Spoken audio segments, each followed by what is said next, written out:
Today's Tea Party rallies, with their anti-government slogans and objections to uncontrolled spending, hark back to a founding event in the history of American liberty. The original Boston Tea Party, in which the colonists threw British tea into Boston Harbor, took place in 1773.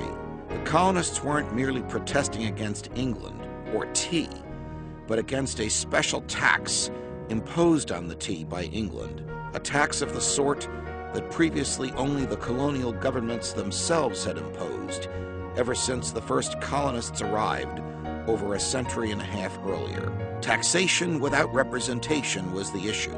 That is, taxation by the Parliament back in England, which was not elected by the colonists, who had grown accustomed to running their own affairs in the New World, with little government to answer to, and few traces of the aristocracy that dominated back in Europe. The colonists rebelled on legal principle, even though tax rates back then were significantly lower than they are today. Indeed, the colonists were arguably the lowest taxed people in recorded history. So it wasn't the pain inflicted by the tax that they were worried about. It was the political implications. And indeed, England reacted to the Boston Tea Party with the so-called coercive acts in 1774, which shut down commerce in Boston Harbor, permitted the King of England to appoint Massachusetts officials, and quartered troops in the colonists' homes.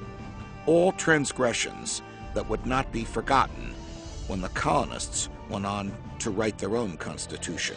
But Americans were not unanimous about what form of government they should have.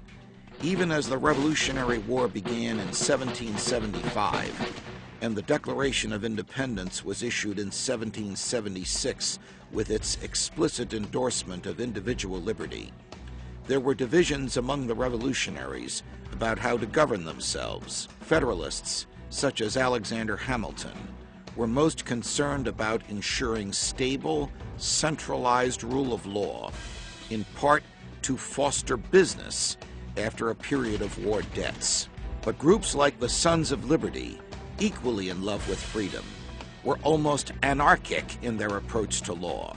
In the decade leading up to the Revolution, their notoriously boisterous demonstrations sometimes became violent mobs and ousted local governments, British allied or not, and rewrote laws on the spot, sometimes declaring government debts to be null and void, to the alarm of Hamilton, who feared a future in which no one would want to do business in the former colonies. From the beginning, then, the American experiment was an effort to avoid too much government, but also to avoid the chaos of lawlessness. The initial compromise, ratified in 1781 during the Revolutionary War, was the Articles of Confederation, which preserved experimentation by leaving the states almost completely separate entities, tied by a loose alliance and a central government that did not even have the power to tax, but merely to request funds from the states, making repayment of war debts unlikely.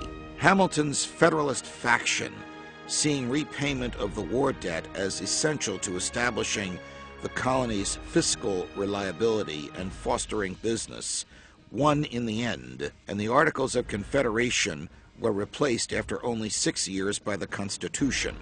For good or ill, America now had a true central government, but it was strictly limited in its powers. Indeed, Hamilton's faction favored a strong central government and even wanted George Washington to become a king. Jefferson wanted government limited to only what the Constitution authorized it to do.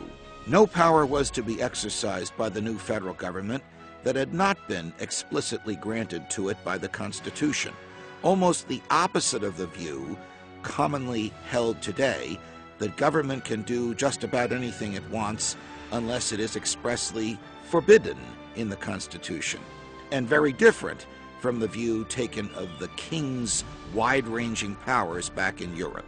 Americans were by no means completely free in the early days of the Republic. Slavery existed, Only land-owning white males could vote, and some state laws were as intrusive as the federal laws we complain of today.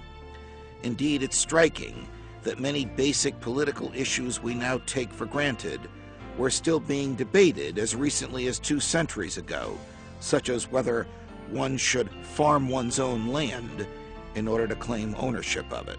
But the threat from a single centralized power was largely tamed, at least for a time, and there was a widespread respect for due process and a wariness about arbitrary exercises of power.